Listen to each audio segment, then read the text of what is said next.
This is a brief lecture on compound sentences. You can also view the slides without my narration if you want to, but I thought I would add something.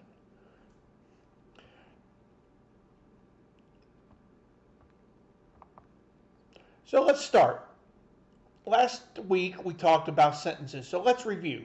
What is a sentence? A sentence is simple. It's very simple. It's a group of words that tell us about someone or something. It may also ask about someone or something. A question is a sentence.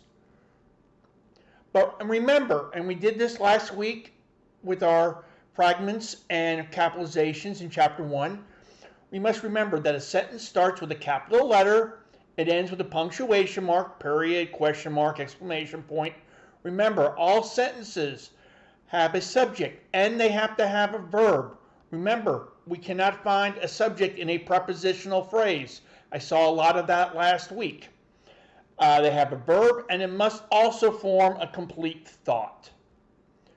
So, what is a compound sentence? That's a good question. Compound sentences are composed of two independent clauses connected to one another with a coordinating conjunction.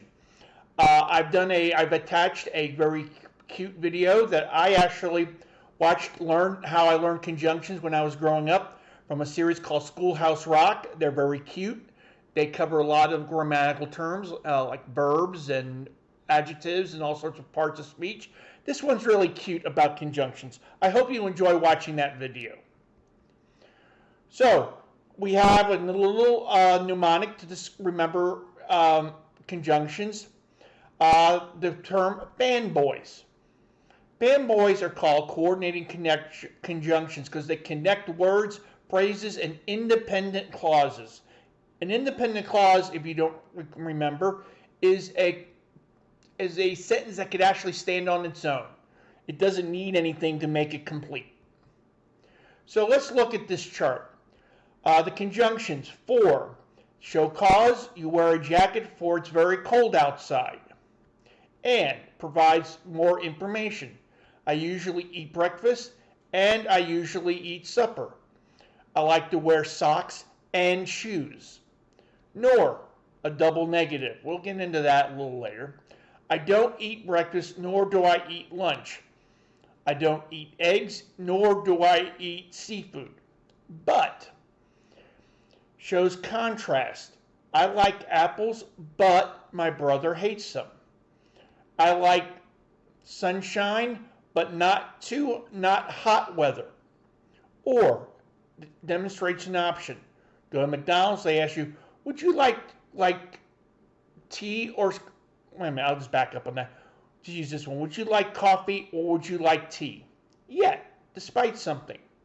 He studied very hard, yet he failed his exam. So, shows relate. I woke up very late, so I missed the bus. We can think of our own sentence examples. So let's study some compound sentences. I like two sentences here in example 1. I like tea. That's a complete sentence. She likes coffee. And the compound sentence, and you notice I like tea, and we have a comma right here. We're going to talk about commas in this week's lessons. Here's an early example. But she likes coffee. The children don't like oatmeal.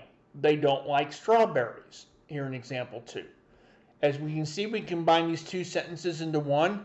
The children don't like oatmeal, comma, nor do they like strawberries.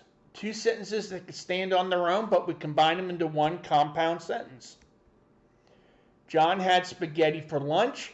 He had ice cream for dessert. John had spaghetti for lunch, and he had ice cream for dessert. Another example. So let's practice. I'm sure we have some compound sentence exercise in the book, but let's go over these. Let's look at this. 1. I have to study for my math test. I have to visit my dentist next week. And we can making it a compound sentence. I have to study for my math test, and I have to study For I have to visit my dentist next week. John hates spinach. His sister really likes it. John hates spinach, but his sister really likes it. He ran 10 miles. He wasn't tired. We can see here, we can pick two conjunctions. He ran 10 miles, comma, but he wasn't tired. I think you'd enjoy the, back up. I think you'd enjoy the party. You can stay home if you like. I think you would enjoy the party, but you can stay home if you like. Again, giving you a choice. We should stay home. The weather report says we're going to have a storm. We look at this one. We should stay home, for the weather report says we're going to have a storm. Jackie is not hungry right now. She had a large breakfast. Jackie is not hungry now, for she had a large breakfast. You should fix this window. You broke it. You should fix this window since you broke it. Your children don't like cartoons. Your children don't like video games. Your children don't like cartoons, nor do they like video games. Do you want toast? Do you want a tortilla? Do you want toast? Or, give me an option, do you want a tortilla? My car was out of gas. I took the bus to work. My car was out of gas, so I took the bus to work. And that gives you a nice set of examples on compound sentences. Remember to do the compound sentence exercises in your book to give you further review. Have a good day.